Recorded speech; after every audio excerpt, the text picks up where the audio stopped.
Hello, everyone, and welcome to this webinar. Those of we maybe wait like a couple more minutes to give everybody the opportunity to enter the webinar room. In the meantime, can everybody hear and see me?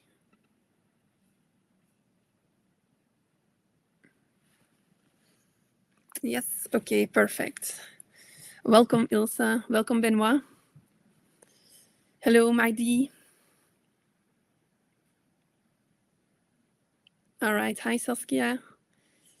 Happy to hear and see that everything is working and that you're able to enter some words into the chat as well, because I'm going to need your input today, preferably as well, too. In like 1 minute, we can get started, just giving the opportunity to the people to enter the room and to make sure that they are following the start. I see still some people entering the room, so get installed, take something to drink or to eat. We will get started in 1 minute.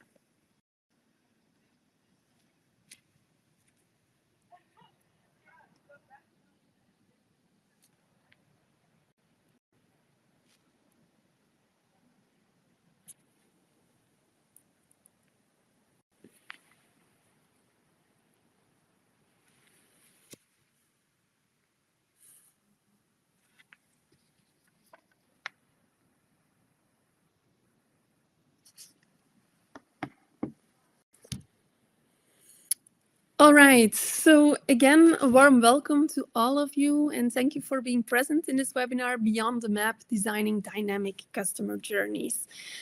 Before we dive into the content itself, I think it's very handy and interesting to get to know who is in front of you. So let me briefly introduce myself, my colleagues, and the KALEPA group before actually diving into the topic itself. My name is Annelies Kosters at KU Leuven and did my PhD in applied economics there. I got stuck actually there in a positive sense. I mean that by still teaching at KU Leuven quite a bit. So I teach courses linked to marketing in general, but also customer experience management, also value marketing, socially responsible marketing, and research methods, qualitative, quantitative research methods like how to conduct an interview, but equally how to statistically analyze the data from your customers. I teach there quite a bit. I write master theses, bachelor theses, management projects, and I don't do that only at KU Leuven, but also at the Free University of Brussels, so the VW for the Dutch-speaking people. There I teach mainly the strategic marketing course to the international students, but also teaching at a couple of international business schools in Paris, Lille, Bordeaux, and Marseille. The schools are called Catch Business School and ESX School of Management. So quite a lot of teaching, that's part of my time, but the other part of my time I dedicate to the KALEPA group. I'm a founding partner. A founding partner means that I didn't do this all by myself. And the KALEPA group has many Kalepians, as we call ourselves. From the bottom left corner, we see Dirk Frans, and Dirk, our CEO, and has over 30 years of expertise in experience and service management. Next to him, there's me. On my other side, you see Professor Yves van Varenberg is a full professor at KU Leuven, mainly specialized in the domain of marketing. Has also published quite a lot of research on customer experience and customer service, but also recovery and so on. So a highly valued part of our team. Above me, you see Crystal Platings. Crystal Platings has over 20 years of expertise in customer experience and customer service, and she's here as well in our webinar. So whenever you have a question, feel free to drop it in the chat so that she can, of course, answer all of your questions if I am not seeing the questions appear, or maybe she can add to the things that I'm saying as well. So lovely to have you there as well, Crystal. And then the two last people on the picture, on the left side, Ragna. Ragna helps us with everything with regard to our marketing. And on my right side of the slide, you see Saskia. Saskia is present here today as well. Next to helping us administratively, she's also a highly valued trainer of the KALEPA group. Mainly focuses on training your employees to engage more in customer communication to optimize this. So these are all the KALEPians. What do we do with the KALEPA group? Very briefly, I'm not going to go that much into detail, but we essentially help organizations to improve their customer centricity. And we have two levers for that, experience and service management. And we go to the market with three pillars, the tell, the teach, and the assist. In the we actually explain a lot of things concerning experience and service management. We host webinars, but we also do operation sessions within organizations on a specific topic linked to experience and service management. Our second pillar is teaching. We have master classes. We have an entire academy in which we provide master classes and workshops concerning all topics of customer experience and customer service. And we also assist organizations in optimizing their customer centricity. Now, how? Well, by means of helping them with their journey design. That's one way, but also by designing together with them a customer centricity charter. Right? So it's more of our consulting part. We help you as an organization and we assist you. We do this all based on our unique method that we developed in collaboration with KU Leuven, because we are a KU Leuven University spin-off company. And about this unique methodology, I'm gonna briefly discuss that in a second as well, whenever I show you the customer experience canvas that we developed. So final thing that I wanted to say is that everything that we say is thus evidence-based. It is based on facts. It is based on literature, academic literature. There have been studies done. So whenever we explain something, it's never gut feeling. It's always the combination of a lot of expertise from practice in combination with, of course, our knowledge, our scientific background that we display. So I told you already a little bit about the customer experience canvas, our unique methodology. Well, this canvas is actually considered to be a roadmap to help you optimize your customer experience in your organization. And it has three main components. You have a strategic part, which is the pink one, tactical part, which is the green one, and an operational part, which is the blue part of this canvas. Right? Today, we're not going to dive into the pink part and the blue part that much. There are 10 basic building blocks for improving your customer experience, but today we will focus on one of these, and that is designing your customer experience. So within design, we could talk about customer journey mapping, experience design, and so much more. So managing your customer experience for your customers.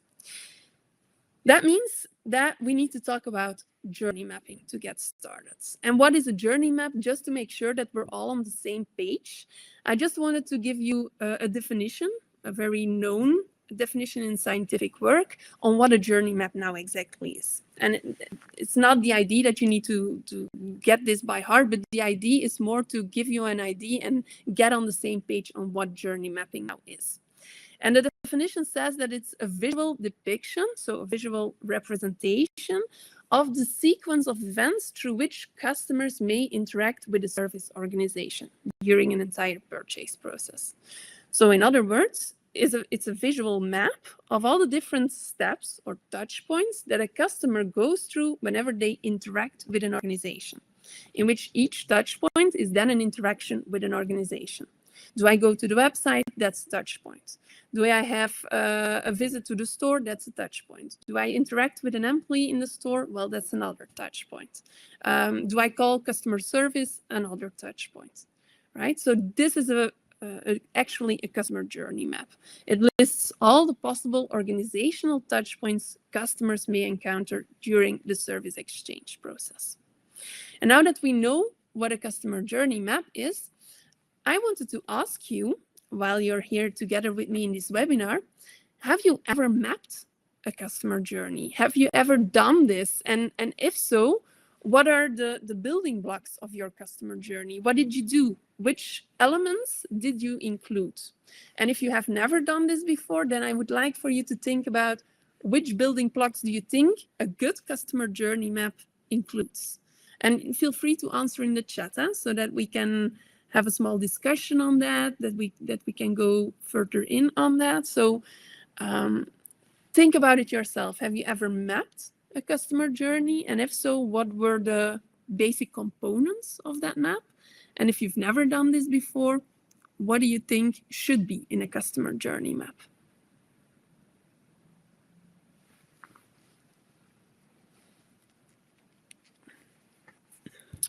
Okay, so thank you, Jan, for the first answer. So Jan is telling us different process steps. I think, Jan, this is already a very interesting answer because the journey maps that I've seen up until today within organizations do not contain that much process steps, in the sense that a customer journey map is always from the perspective of the customer. So that means a lot of steps, but not necessarily about the process internally, but rather the process that, or actually the steps that a customer takes whenever they interact with an organization. So step by step, which journey I take as a customer whenever I interact with that customer. But process steps, I don't know, maybe your journey map contained them, but in the majority of cases, I did not see that much internal elements into a customer journey map. Let's say which processes are linked to each customer journey step, which systems are being used, and so on. Maddie is saying different stages of the journey: before purchase, purchase, and post-purchase. Yeah, absolutely. Maddie, that is how we learn it in marketing courses as well. A customer journey consists of pre-purchase, purchase, and post-purchase phases. And within these phases, we see different steps that the customers take. Yeah, absolutely. Benoit is telling us, yes, we wrote all the steps: digital, telephone, and physical. So another important element in a lot of journey maps is indeed the channels. Thinking about the different steps, but at each channel, looking into what is happening on the website, what is happening physically, are customers able to contact us through telephone, web communication, a web form, through WhatsApp. These things happen as well in today's service encounter, maybe also through chatbots and so on. Anything else? So we have already different customer journey steps, the stages, we have the channels. What else does a good customer journey map contain?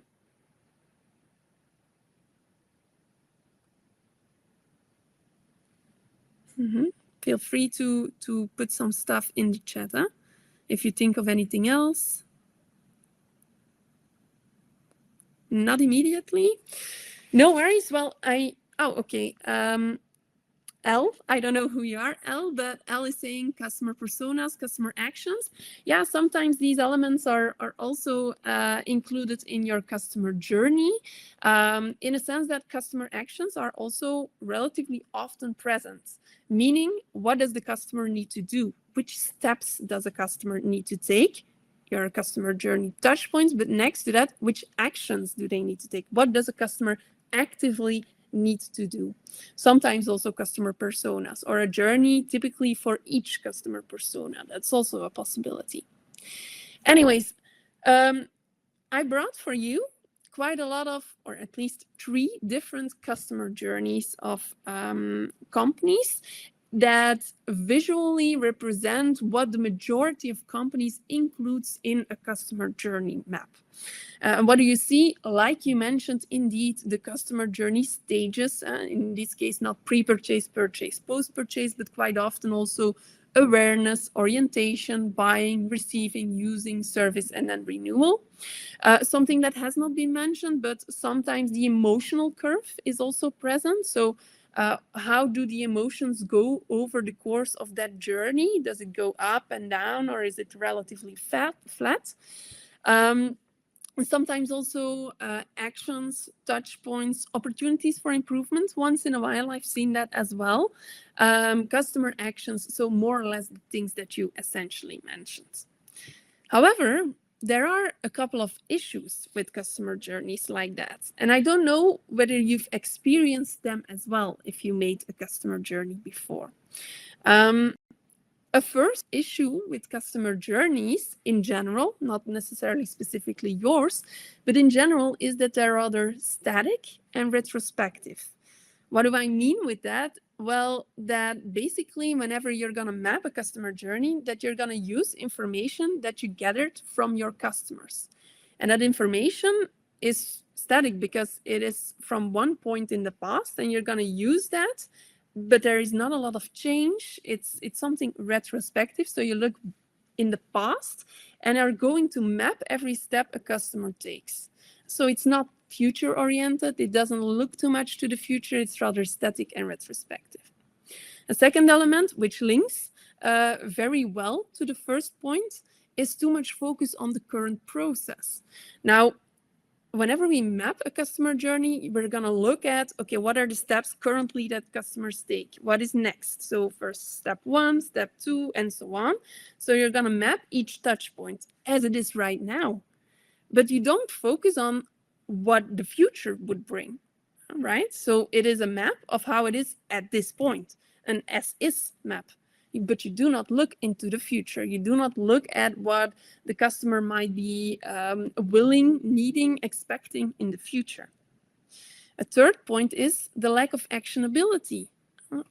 Whenever you map a customer journey, it is not clear who should be involved in taking actions, which actions should be taken. Okay, sometimes you identify opportunities for improvement, but who should take ownership, what should be done, that is missing at this point in customer journey maps. And that is quite a pity, because often we see that customer journey maps, because of this lack of actionability, end up in a closet, end up in the worst case even in a computer of somebody who's not only working there anymore in that company. So at all costs, we want to, of course, avoid that, because it takes time and effort to create a journey map. So the lack of actionability is definitely a crucial issue within journey mapping. A fourth element is the lack of stakeholder involvement. Sometimes in companies, whenever we see that they mapped a customer journey, we see that it is mainly, let's say, the marketing department that takes action. And within their silo, they look at the customer journey, but they do not involve, let's say, the customer themselves or other departments, or they do not get the support from higher management to work this out in its full totality. And that's also a pity. Because of that, also your map stays simply a map and nothing is done with it. A following issue is the failure to capture the changing customer expectations. In a map, in a customer journey map, you look at the situation as it is right now, and you do not include any wishes, aspirations, points of differentiation that could help you in the future to gain a lot of customer, optimize that experience. So failing to capture the change in customer expectations, in a sense that, customer experience management is often captured in a journey map with this emotional curve. But an experience is multidimensional. It has multiple dimensions. It's not only emotional, it's also, for example, sensorial. And often people forget to include these elements in journey maps.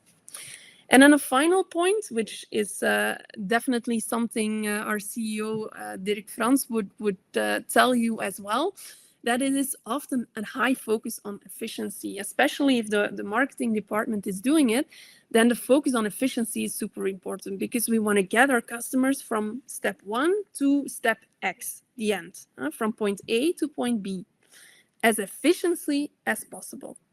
However, sometimes inefficient processes lead to great customer experiences. So the experience is often lacking in such a customer journey. Simply an emotional curve is not enough. Something else needs to be done. So quite a lot of issues with customer journey maps like that. And the thing is, your customers, they have an experience anyway. So next to mapping your customer journey, you might as well manage the experience.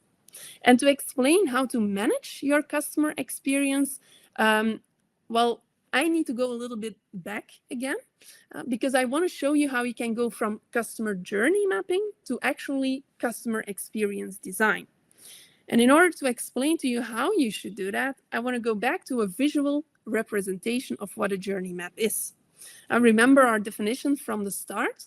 Well, whenever we see a visual representation of a customer journey map, and in this case, the one that you see on the slide, you see that it goes up and down.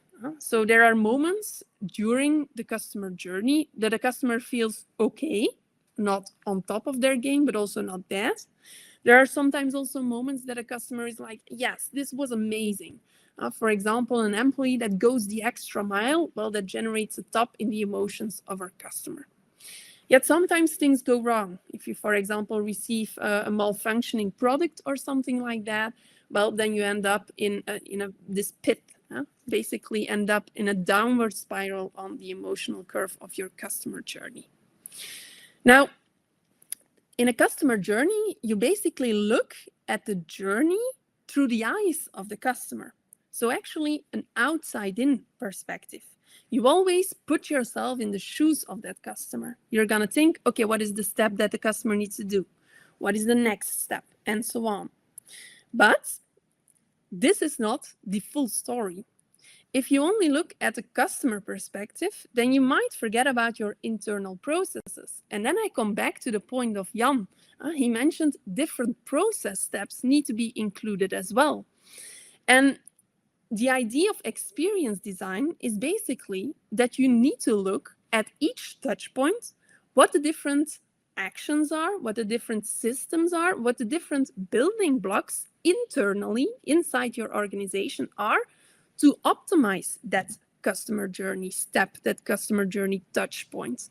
So you're going to have a look at how do we build that specific touch point? And in general, how do we build that customer journey in its totality? And it's not only looking at what the current processes are internally, but also optimizing them.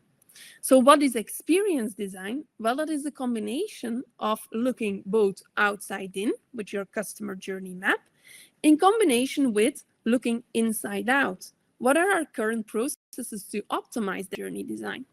And you combine these two, and that generates an experience design. Now, let's go back to the issues that we had with traditional journey mapping. One of the points that I wanted to make just a second ago was that a customer journey map is very relatively static and retrospective. And what did I mean with that? Well, you look at the situation as to what a customer has already experienced at this point. You look at the past interactions and you're going to base your customer journey map on these past interactions. It's also a snapshot because you're going to ask one time the input of your customers and then you're going to use that information for your customer journey map. However, when you engage in experience design, it's much more dynamic and much more proactive. In other words, you're also going to look at the future experience. It is not only about what is currently as is, so what is currently at this point happening, but you're also going to think further.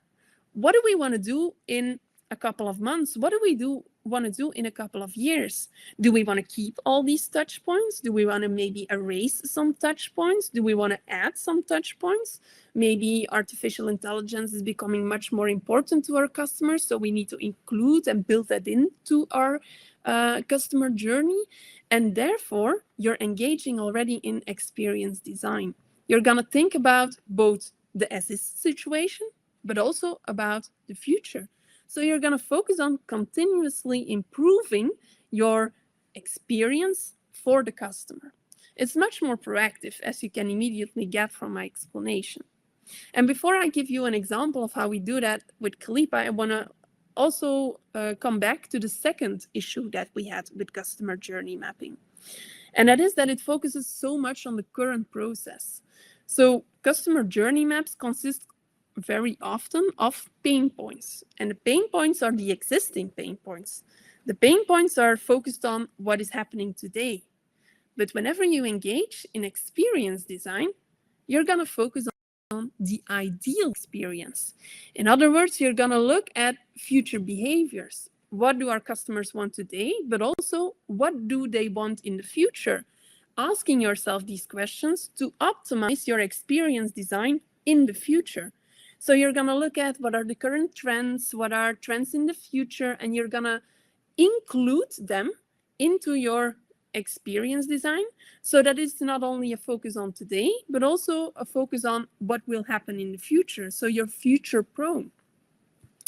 And I told you I would give you a small example. Well, I know it's barely readable, but essentially what you're seeing here is the KALEPA experience design. I'm just gonna drink 1 second because I've been talking already for a while.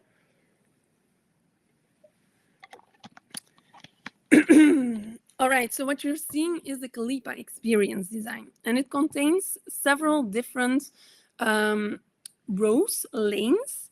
And what is in there is at this point not so important, but what I want to show you is that experience design is both a focus on the situation as it is right now, as well as the situation, how it's going to be in the future. So you're going to design the situation as it is at this point, as well as the situation, how you want it to be in the future. Thinking back about the possibilities as well that you have, the capabilities that you have, but also dreaming maybe a little bit, so that you go the extra mile as an organization. How you engage in experience design? Well, that is up to you, of course. This is just a way on how you can do it. And this is the methodology that we developed in collaboration with KU Leuven, including all of the different aspects. But I'm going to come back to these different aspects in just a second, whenever we discuss further what the different issues were with journey mapping. So the third issue that I pointed out at the beginning of our webinar was that there's also a lack of actionability in current journey mapping. In other words, we can identify pain points, but we do not have active, actionable steps that we include there. And there is also this vague ownership, because the marketing department, for example, is designing this customer journey, but of course, the steps that a customer needs to go through are not only the responsibility of the marketing department, and they engage also, for example, in terms with customer service, with people on the floor, with maybe the financing department, and so on. So, yeah. Thank you, Crystal, for the additional answer to Jan's question. Are these two versions of the customer journey map, then one as is and one to be? Absolutely.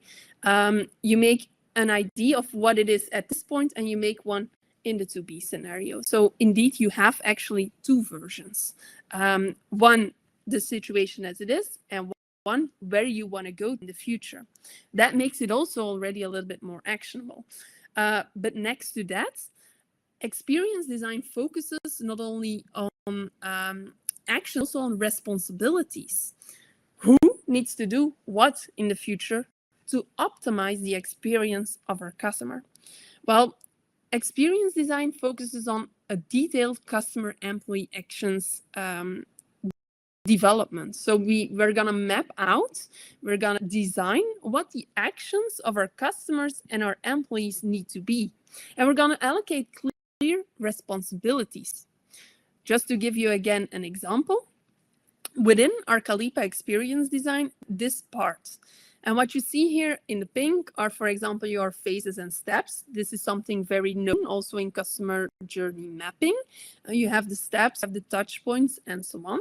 You also include channels. So are you communicating with the customer through telephone, through the website, through face-to-face communication, and so on? The physical stuff is what needs to be present in that encounter, such as we need to have, I don't know, a optimally running store in which everything is present. Customer actions are mapped there, but next to that, because those are mainly elements that are also present in a customer journey map. Next to that, we also look at the experience design elements. So we also look internally. We're going to map very clearly what the actions are of our front stage or frontline employees at each touch point over the entire customer journey. Who needs to do what, basically? And are there any systems that are linked to these actions? Plus, we're going to map out which department is responsible, so that if we want to change something up, that we know on whose door we need to knock and which actions they currently perform, so which changes we want to see. The same with the backstage actions. You have people doing stuff in the front stage, so visible to the customer. But there are also actions that are taken in the backstage. That means invisible to our customers. And also some systems linked to that and responsible departments linked to that.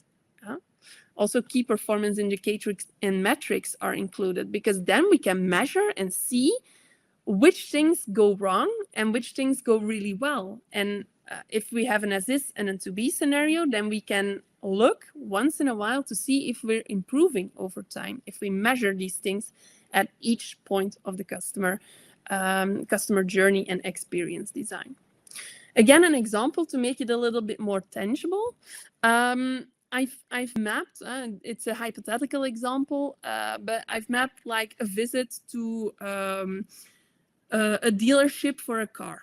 Take, for example, the second stage, the consideration stage, in which you have the planning and the taking of a test drive as a customer. I want a new car, and I'm going to plan a test drive and take that test drive. That's part of my consideration stage. I consider buying that car, but before I actually make the purchase, I'm going to test drive. Well, by going to the showroom, I can engage in a test drive. So basically the channel there is the showroom itself. It's offline. The physical stuff is there needs to be a car available, maybe some brochures to see available cars are there for test driving. What does the customer need to do? Well, needs to look at the cars, needs to take a test drive, needs to ask maybe questions concerning the capabilities of that car and so on. We also map the front stage or frontline actions, because we look at this step from an internal point of view too. Up until this point, we looked at it from a customer point of view, but we link our internal processes to it. And again, the way you do it is completely up to you. Madi, indeed, you're completely correct. It is actually also a blueprint. In other words, you're going to map your customer journey and your service blueprints together, which generate experience design. And service blueprinting is indeed a way of dealing with this. Actually, the basic elements of service blueprinting are visible here. You have front stage actions, backstage actions, you have systems, responsible departments. You can link actions to next step actions in the customer journey. So it is actually perfectly comparable to a service blueprint. Now, pay attention, because experience design is not the same as blueprinting. Blueprinting is mapping out your internal process. With experience design, you're going to link that internal process with the customer journey. So pasting these two together generates experience design. Yeah? So front stage actions, welcoming customers, accompanying test drives, answering questions. What do we need in terms of systems? Yeah, maybe a good and up and running, well-functioning CRM system, maybe a test driving scheduling system. Whose department is responsible? Well, sales and customer service. But of course, in order for that to work perfectly, we need to have also backstage actions. Somebody who prepares the cars, somebody who is making sure that an administration is going really well. So an inventory system is necessary, scheduling tools are necessary. Which department is responsible for that? Well, showroom management, logistics team, and so on. So in other words, you're going to map the customer journey and you're going to combine it with the internal processes to generate that experience design.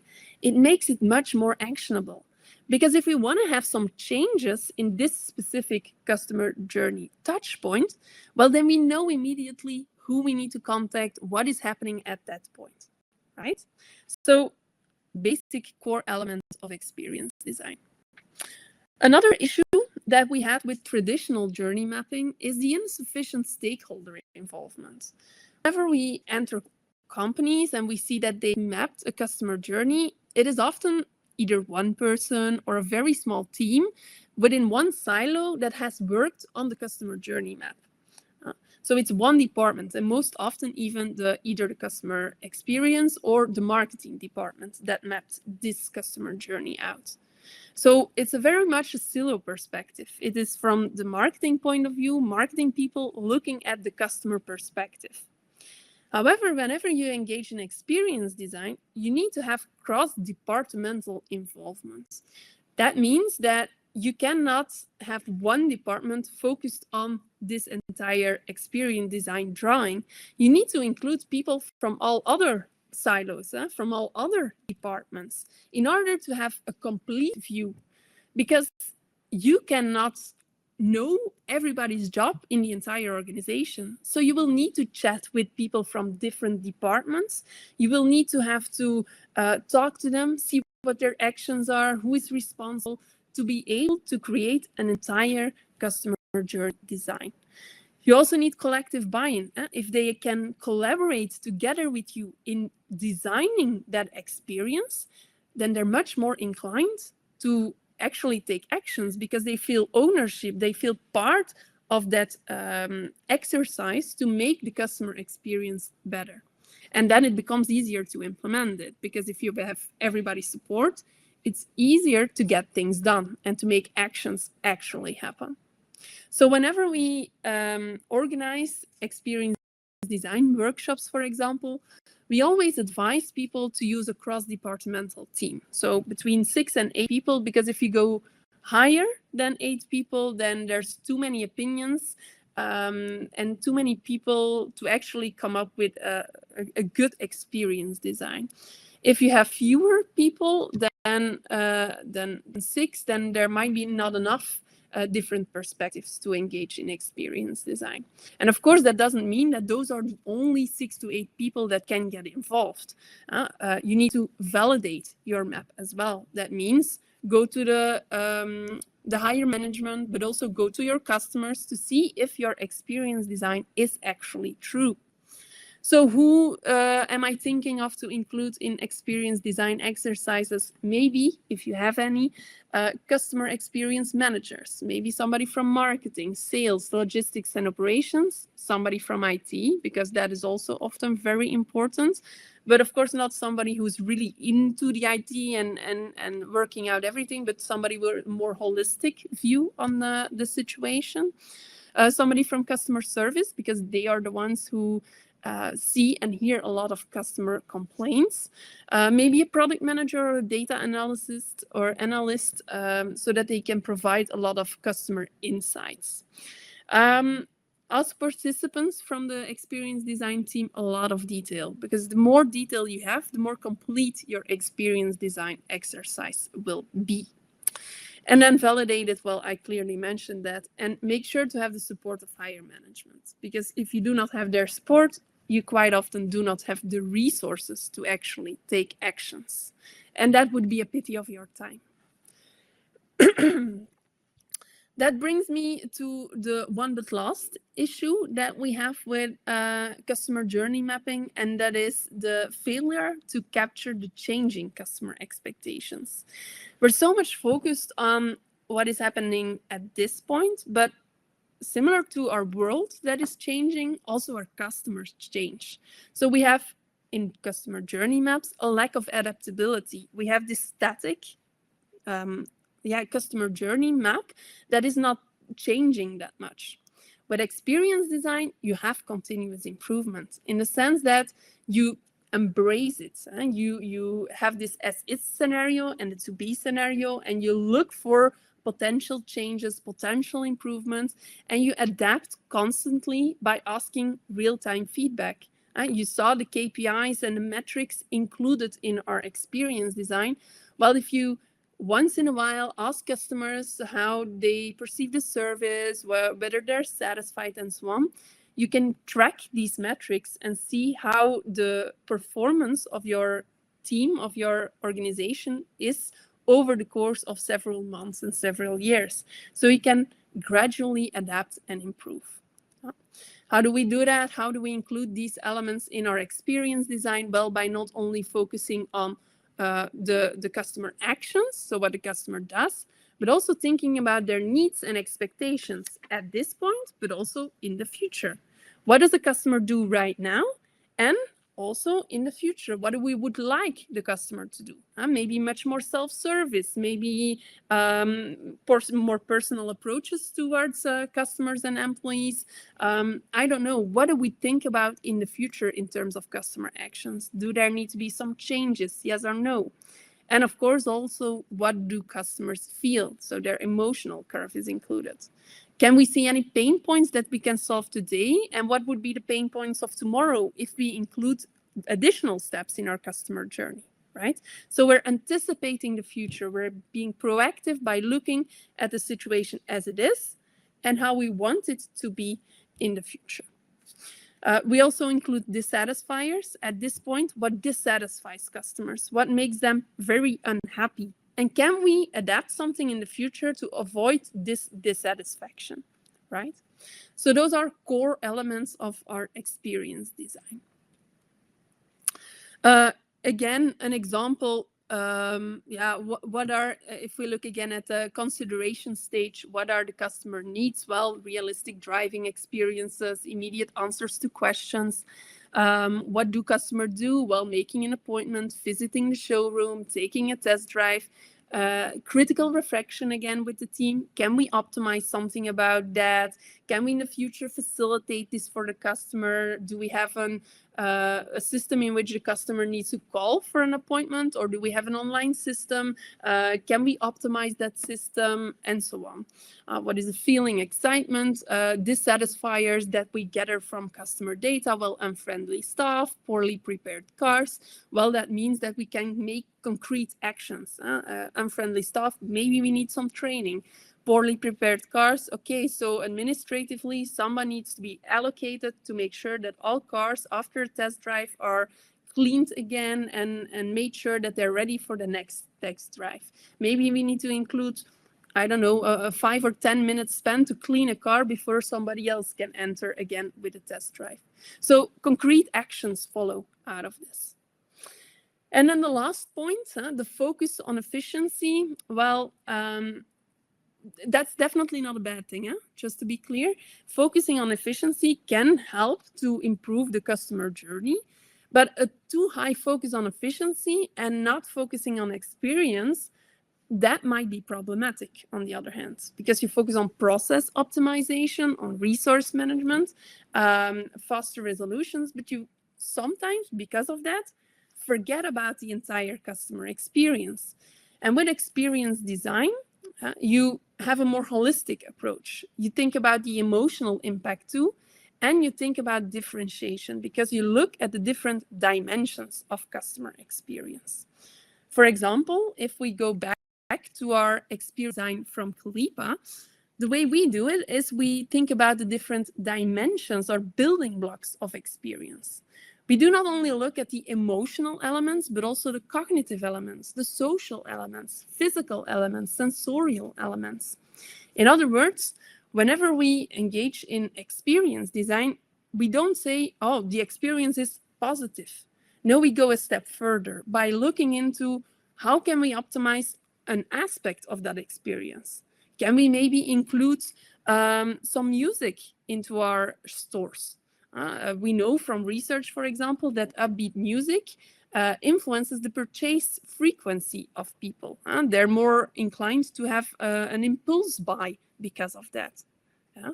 And again, an example, in this case, with the car example, you see affective experience links back to emotions. Cognitive experience is more about expectations and what do customers think about.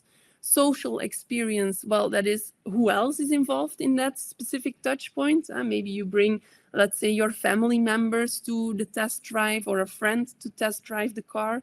The physical experience, the direct interaction with the car, the thrill whenever you step into the car, and how it feels. Is it comfortable? Is it not comfortable?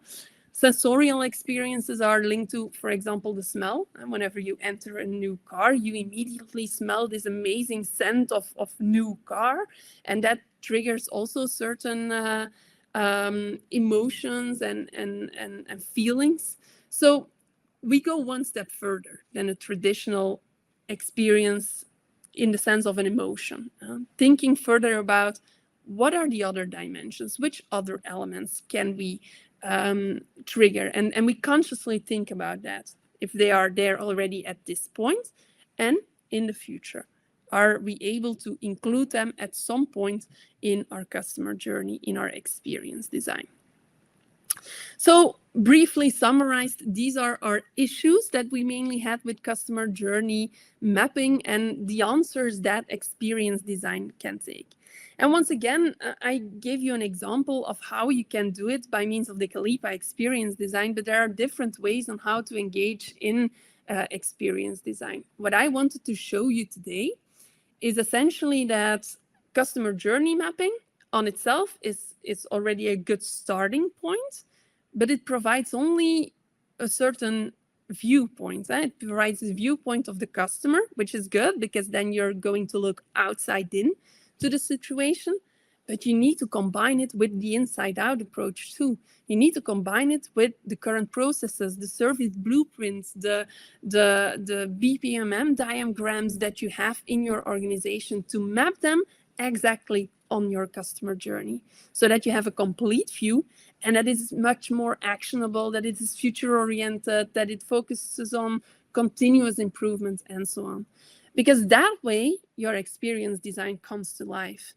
And otherwise, quite often, your customer journey map gets stuck in a map on a piece of paper, in a closet, or on your computer.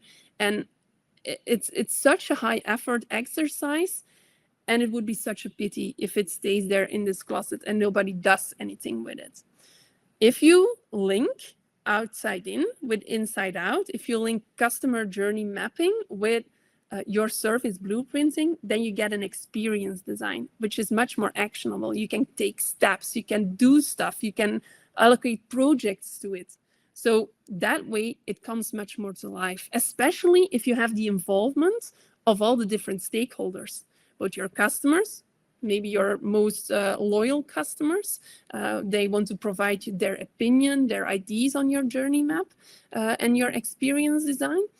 Also the support from your higher management, but also the different departments that are all linked and all involved whenever it comes to experience design. So you make it much more actionable and stuff gets done. And that is essentially what we want to do, because you invest money and resources into it, well, then you want to get something out of it, of course, too. Yet no, Rome wasn't built in a day. And by that, I mean journey mapping, but especially experience design takes time. It's not something that you do in one afternoon. I could tell you all about how we approach it as well, but unfortunately we do not have enough time to discuss that in depth. But it takes a while. It requires several workshops with multiple people, so it is an effort. And Rome was not also built by one person either. So linking it back to the involvement of all the necessary stakeholders to optimize that experience for your customers. I hope at least that you got a lot of interesting insights out of it. I want to conclude by just explaining you a little bit more about KALEPA. I told you already, we focus on telling, teaching, and assisting as our 3 pillars within the organization. Well, telling, what do we mean? We can organize inspiration sessions. We can do a customer centricity maturity scan for you. In terms of teaching, we have several master classes. So if you're interested in getting to know a little bit more about specific details of experience design and how we approach it, If you're interested in getting to know how you can engage in experience design, feel free to check out our master classes. You can still subscribe for the one that we organize in the fall. And our assist, well, if you got inspired by hearing the story of today and you're like, "Poof, how do we get started on that in our own company?" Well, we can always help you with that too. We have helped multiple organizations like Volvo, like Schindler, like Securex. So from different sectors, different industries, we're more than happy to help you with your journey design. And it can range from very small feedback sessions on your current approach, so minimal investment from our part and maximum investment from your part, to us helping you create every step of the way up until a fantastic implementation roadmap with action steps for the coming year or years to go. Here you can see the masterclass that I was referring to in just a second. Jan is asking, how can an organization keep this alive? Who should own it? I believe buy-in from top management is essential, but it has to stay alive, like yearly reviews. Yeah, absolutely, Jan. You're completely correct. Huh? Of course, you need at least somebody or a couple of people being responsible for it, right? But together with other people from other departments, you keep it alive in the sense that a half-yearly review to see how you are at this point. Are you going further into that future journey design, that experience design? Are you coming along? You follow up with the key performance indicators. Quite often it's the customer experience manager or the customer experience team that is responsible for the experience design, but a fairly important but, it's not their responsibility that every action within this journey design is taken into account. They can allocate different projects, a project for the marketing team, so that the experience design is optimized, and they follow up. But of course, you have somebody within the marketing team that is then responsible for that specific action project that is set up. So it is one person that has the holistic view, or one team that has this holistic view. Every once in a while, depending on how your organization is working, and the number of changes that you make, you review it again. So you check out, how are we standing at this point? Is the future journey design that we anticipated, are we at that point right now already? Or are we still going towards that? And whenever we reach our future journey design, we need to rethink it again. And it's an ongoing process. It's essentially a loop. Once you are reaching the future, the to-be experience design, then you need to think back, okay, we've reached this now, but what do we want in the future again? So another to-be experience design. It's a document that needs to be alive, right? And for that, you need to have ownership of one person or a team. But that team does not need to do everything. And they can allocate project resources to make sure that all of the different steps happen. But you need to follow up to make sure, how are we standing at this point in that experience design exercise? Is that a little bit more clear, Jan? Does this give you a little bit more an idea, an impression of how to approach it? Yeah. In practice, we see indeed bi-yearly reviews of that experience design to make sure that, yeah, absolutely. Then you need a customer experience department or somebody from the marketing team that gets the responsibility to take ownership. That is also possible. It depends on where the exercise originates as well, right? If it is something that starts from the marketing team, if it starts from the customer experience department, sometimes even from the sales department, sales can take this initiative as well. So it depends a little bit at where this originates. You do not have to have a customer experience department or a customer experience manager to engage in experience design. It takes the effort of a couple of people who are really invested in improving the experience design for your customers, and then take the ownership of bi-yearly or yearly evaluating this basically this journey design. Are there maybe any other questions that you wanted to ask? Because we still have 5 more minutes, so feel free to ask anything you still want. Any other questions linked to experience design you would like to see answered?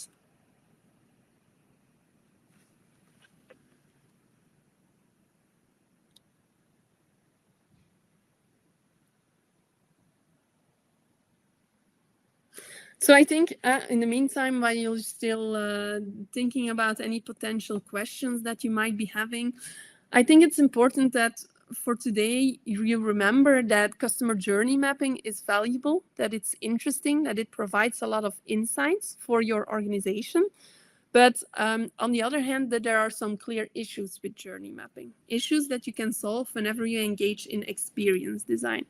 But for that, you need commitment of several people, and also commitment from the different departments. Because all together, you can generate a great experience design that is focused as well on today as on the future. So that you're future prone, that you look at what the possibilities are in the future, and that you anticipate and proactively engage to make actually a good experience design. All right. I want to thank you for being present in today's webinar. If there are any questions, because I understand that it's a lot of information to take in. So if there are any questions, feel more than free to send me an email. We can have a chat.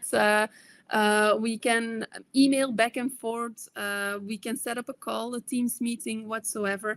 If you want to know more information, if you want to see whether a journey design exercise would be a good idea for you or not, I'm more than happy to set up something and to talk you through it.